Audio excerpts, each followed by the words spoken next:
education.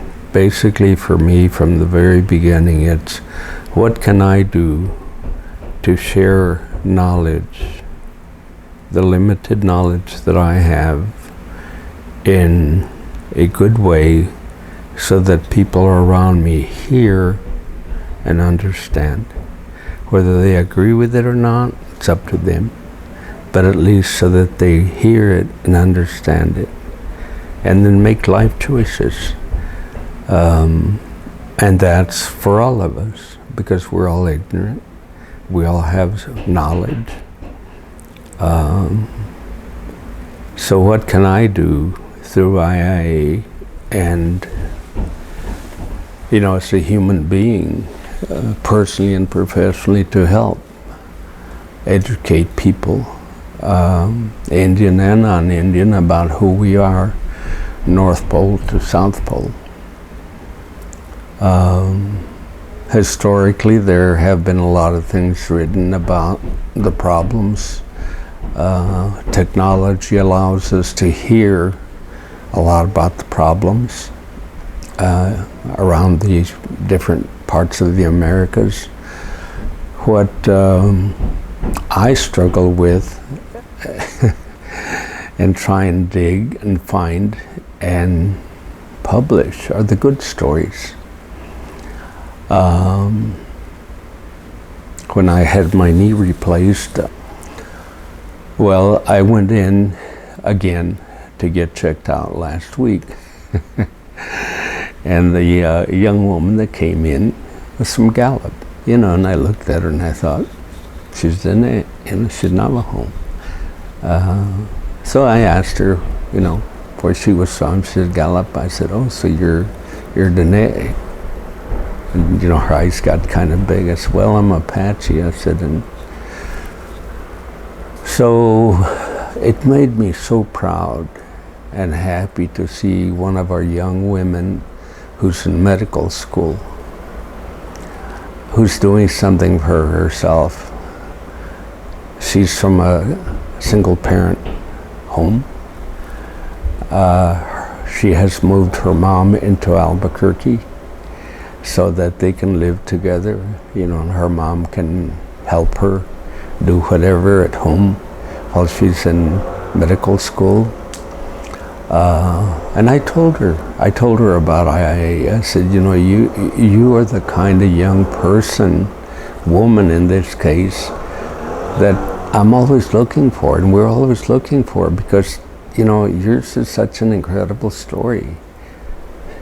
She didn't see it that way, bless her heart. She's a humble young woman. She's a traditional young Navajo woman.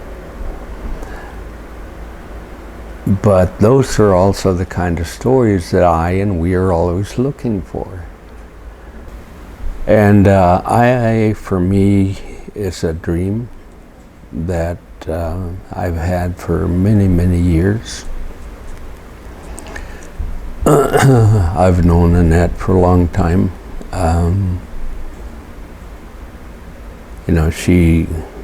She's my sister Indian way. She and Kathy are sisters, and they've become closer and closer.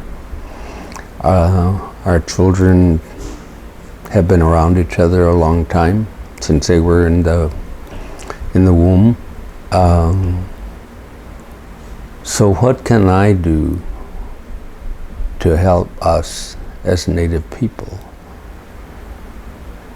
to get ahead, okay, in this world, in this our country? And that's kind of my personal goal, The last of my grandfathers that was strung up 2 times and then had his manhood cut, stuffed in his mouth, and strung up the 3rd time and left to die in front of his wife and children was 1915. That's part of my living history. And I say that, and I have said that to people professionally and personally, one-on-one, and in groups for years. I don't want to get angry about it. There's nothing I can do. What I choose to try and do in sharing that information is how can we, as human beings, how can we, as Native people, talk about the injustices and what can we do to assure that it doesn't happen to anybody, anywhere, any longer, because it is still happening. And for me, the educational process of IIA is part of that. You know, how can we share without condemning or criticizing, without hate, without anger, our truth, but also our triumphs, like this young woman. You know, so for me it's very simple, and Annette and I have talked, and I struggle with how do I get that across to our members. To me, anybody and everybody can be a member of IIA if they choose to walk the walk and talk the talk. That simple. We don't charge as many organizations do. Charge a membership fee. I have always asked people when I speak with them individually or collectively what we would like, what we need are stories and pictures. You know, you were at Six Flags. Did you take pictures?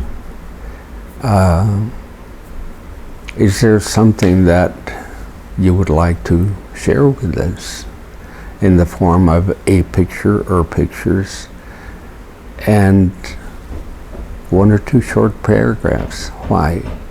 Because in this day, in this country, you are a very visible, important human being who happens to be a Navajo woman, who happens to have an incredible story. So how do we take that and share it so that people go, wow? Okay? Because to me, that's what we need to be doing. That's what I need to be doing. So that people go, wow, in spite of all the odds, okay, in spite of all that has happened negatively. And she could have gone this way, but she's glowing, you know? She's doing, she's achieving and accomplishing. And if we want to push it, the American dream, well, it's more than the American dream. To me, it's a rights of myself and each one of us as human beings. So, and that was telling me earlier that sometimes maybe I complicate it, you know, in trying to explain something that for me is so simple.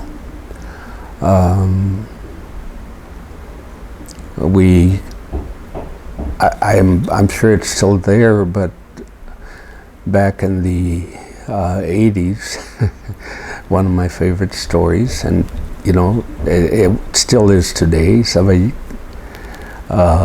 the women's basketball team from Pine Ridge playing against some of the non-Indian schools, and the hatred and the anger and the racism, and they're talking about, you know, commodity cheese, and I'm talking about the white people in the stands, and it was more, they were at a white school. And this young woman said, "Give me the ball." And normally she didn't take the ball out, but she led the team out, put the basketball down at center court, took her shawl, not her shawl, took her team jacket off, draped it as a shawl and started dancing. were on the ball, and told the other girls, her teammates, to do the same thing, and they did. Well, the audience started clapping and cheering rather than shouting insults and jeering the way they had been. And they won the game, but more than that, they won a recognition as girls, as young women who happened to be Indian, and became friends with the girls from that team, so that when they went to tournaments, they hung out together. And those are the kinds of little stories that the media never talks about, never picks up on. But we have those kinds of stories multiplied over and over and over from the North Pole to the South Pole. The largest or biggest language that Indian people speak, other than their language, is Spanish. The second one is English. The third one is Portuguese, and the fourth one is French. So how do we let people know that? How do we and why is it important? Because we are the red race, because we are Indigenous people, because we are the people from this part of Mother Earth that has contributed so much. And through Santa Fe Days and Annette and those of you that are here continue to contribute a lot of knowledge about who we are. And we were talking about doing, and we have talked about doing a trunk that we can share with schools or whoever of artifacts, the seeds. We were talking about the Peace and Dignity, which has been going on for about 16 or 20 years, and what it means. And this year they're dedicating it to the seeds, the indigenous seeds. Did you hear about the winners? Actually, yeah. So Annette's talking about donating some seeds, and I told her, I have some blue corn, from back home. So I'm going to send that so that they can carry those down with them. So to me, that's what IIA is about.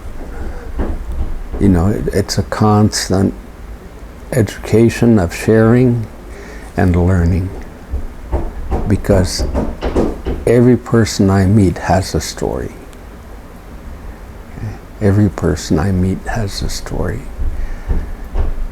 And I want to listen and learn as much as I can and see how I can incorporate it into that tapestry, into that Navajo rug. Yeah.